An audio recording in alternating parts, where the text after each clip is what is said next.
इस वीडियो में हम बात करेंगे 2014 की फिल्म फोर ऑफ अस के बारे में, जो कहानी है लारा और एतोरे नाम के दो लोगों की, जिन्हें तलाक के बाद अपने बच्चों की वजह से एक दूसरे का सामना करना पड़ा और ऐसा होने पर उन सब की जिंदगी में बदलाव आने लगा।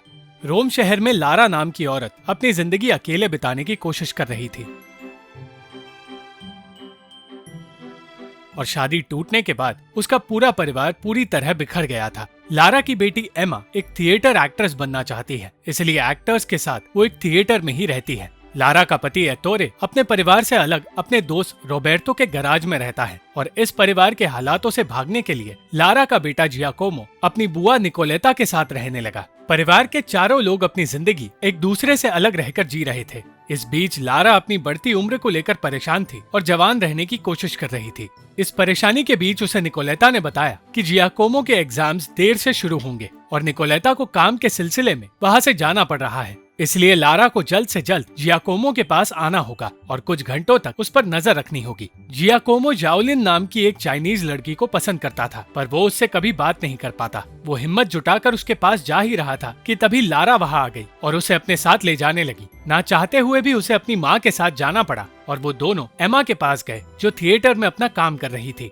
लारा और एमा का रिश्ता ठीक नहीं था, पर एमा कुछ घंटों के लिए अपने भाई को अपने साथ रखने के लिए मान गई। जियाकोमो लारा और एमा के रिश्ते को देखकर परेशान था और वो चाहता था कि एमा लारा से बुरा बर्ताव ना करे, पर एमा का कहना था कि लारा हर वक्त डर कर जीती है और ये बात उसे पसंद नहीं। वो दोनों बच्चे जानते थे कि उनकी माँ सिर्फ इसलिए डर कर जीती है क्योंकि सारी जिम्मेदारियाँ उसे अकेले उठानी पड़ती है। एतोरे हर जिम्मेदारी से भागता है और इस बार भी जियाकोमो को स्कूल ले जाने की जिम्मेदारी से वो भाग रहा था। एक तरफ जहाँ लारा परेशान हो रही थी तो वही एतोरे अपनी मजाकिया हरकतों में लगा था। इसी वजह से लारा उससे नाराज हो गई और उसे बेरोजगार होने के लिए बुरा भला कहने लगी। दूसरी ओर एमा जियाकोमो को समझा रही थी कि उसे जाओलिन से बात करनी चाहिए और लारा की तरह डरना नहीं चाहिए। जियाकोमो चाहता था कि एमा भी उसके एग्जाम के दौरान उसके साथ रहे, पर एमा ने बताया कि वो शहर से दूर जा रही है। उसने जियाकोमो को एग्जाम के वक्त से पहले अकेले स्कूल भेज दिया और एतोरे के आने पर खुद उसके साथ वक्त बिताने चली गई। ये सोचकर कि जियाकोमो एतोरे के साथ है, लारा बेफिक्र होकर अंडरग्राउंड कंस्ट्रक्शन का अपना काम करने चली गई। और दूसरी ओर एमा ने एतोरे को बताया कि वो पेरिस जाने वाली है। जाने से पहले एमा ने कहा कि वो इस बात से खुश नहीं कि उसका परिवार बिखर चुका है और वो चाहती है कि वो चारों साथ रहे, पर ऐसा अब मुमकिन नहीं। एतोरे को समझ आया कि एमा अपने बॉयफ्रेंड के साथ पेरिस जा रही है, पर फिर एमा को पता चला कि उसका बॉयफ्रेंड कभी उसे अपने साथ ले जाना ही नहीं चाहता था। इस बात ने एमा का दिल तोड़ दिया और निराश होकर वो स्टेशन पर बैठे बैठे रोने लगी। एमा के कहने पर जियाकोमो जाओलिन के पास गया, पर जैसे ही वो अपने दिल की बात बताने लगा, उसके बीच फिर से एक रुकावट आ गई। धीरे धीरे उन दोनों की बातें शुरू हुई और अपने परिवार के बारे में बताते हुए जियाकोमो ने बताया कि उसके पिता एक बेरोजगार आर्टिस्ट हैं, जिनके आलस की वजह से लारा उनसे अलग हुई है। एतोरे के अलावा लारा को एक प्रोफेसर भी परेशान कर रहा था, जिसने उसका काम रोक दिया क्योंकि उसका मानना था कि कंस्ट्रक्शन साइट पर उन्हें प्राचीन रोम की चीजें मिलेंगी। इस बात से परेशान होकर गुस्से में लारा एक छोटी सी मूर्ति उठा ले आई, क्योंकि उसे इन बातों पर विश्वास नहीं था। एमा को शक था कि शायद वो प्रेग्नेंट है, इसलिए उसने प्रेगनेंसी टेस्ट की तैयारी की, पर वो ऐसा कर नहीं पाई। दूसरी ओर जियाकोमो और जाओलिन की दोस्ती बढ़ती जा रही थी, पर अपने चाइनीज परिवार की वजह से जाओलिन को जियाकोमो से दूर रहना पड़ रहा था। कुछ देर बाद लारा को पता चल गया कि एतोरे ने उससे झूठ कहा था और वो अब तक जियाकोमो के पास पहुंचा ही नहीं। वो सही वक्त पर जियाकोमो के पास आ तो गया, पर तब तक देर हो चुकी थी, क्योंकि अब लारा पहले से ज्यादा परेशान होने लगी। अपनी फूटी किस्मत और टूटे हुए परिवार के बारे में वो अपनी दोस्त से बातें करने लगी और एतोरे जियाकोमो से उस वेकेशन की बातें करने लगा, जिस वेकेशन में उसका पूरा परिवार आखिरी बार एक साथ रहा। बातों बातों में एतोरे अपनी बेरोजगारी के लिए सफाई देने लगा, पर एतोरे की बातों से ज्यादा जियाकोमो का ध्यान जाओलिन पर था। कुछ देर बाद अचानक एतोरे फिर से वहाँ से जाने की बातें करने लगा, जबकि उसे जियाकोमो को स्कूल छोड़ने की जिम्मेदारी दी गई थी। ऐसा होने पर अपने पिता को मतलबी कहकर जियाकोमो वहाँ से भाग गया। इस सब के बाद फिर से लारा और एतोरे एक दूसरे से झगड़ने लगे और लारा सोचने लगी कि आखिर उसने ऐसे आदमी से शादी क्यों की।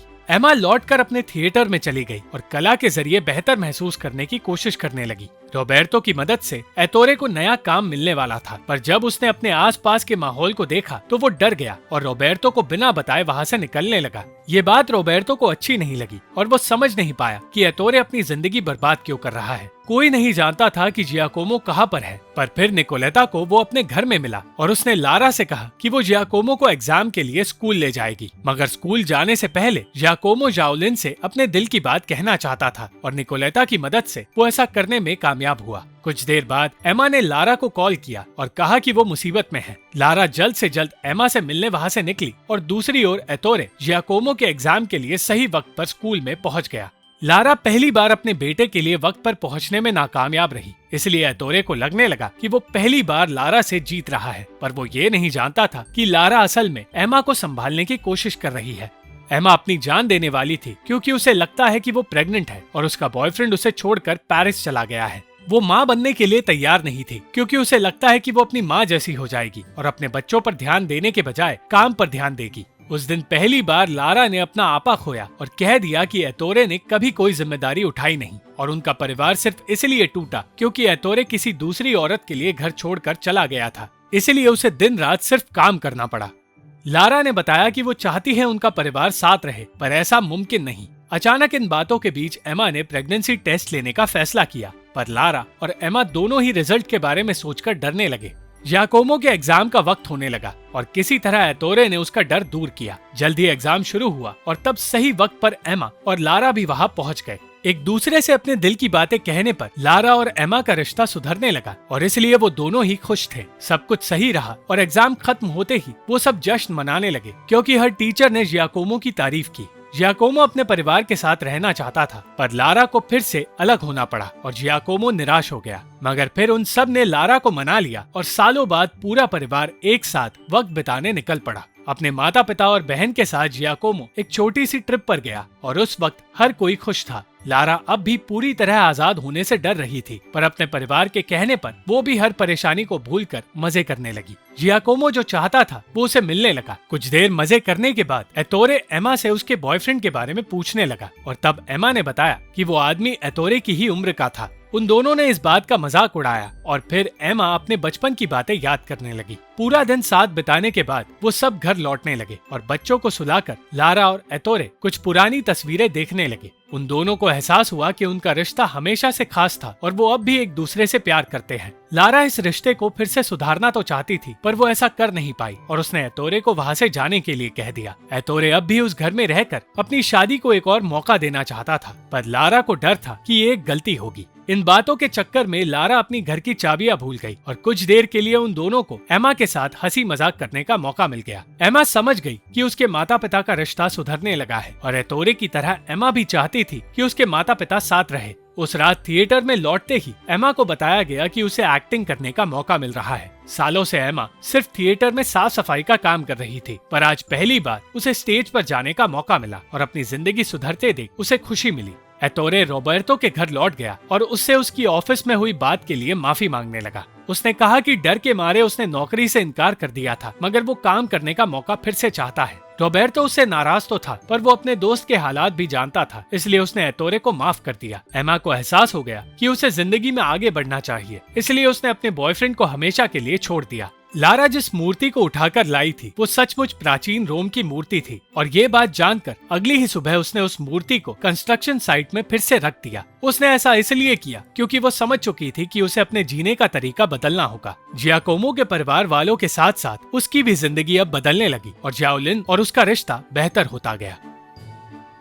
Thank you for watching this video. अगर आपको ये वीडियो पसंद आई तो इस वीडियो को लाइक, शेयर और इस वीडियो पर कमेंट जरूर करें और इस चैनल को सब्सक्राइब करना मत भूलना।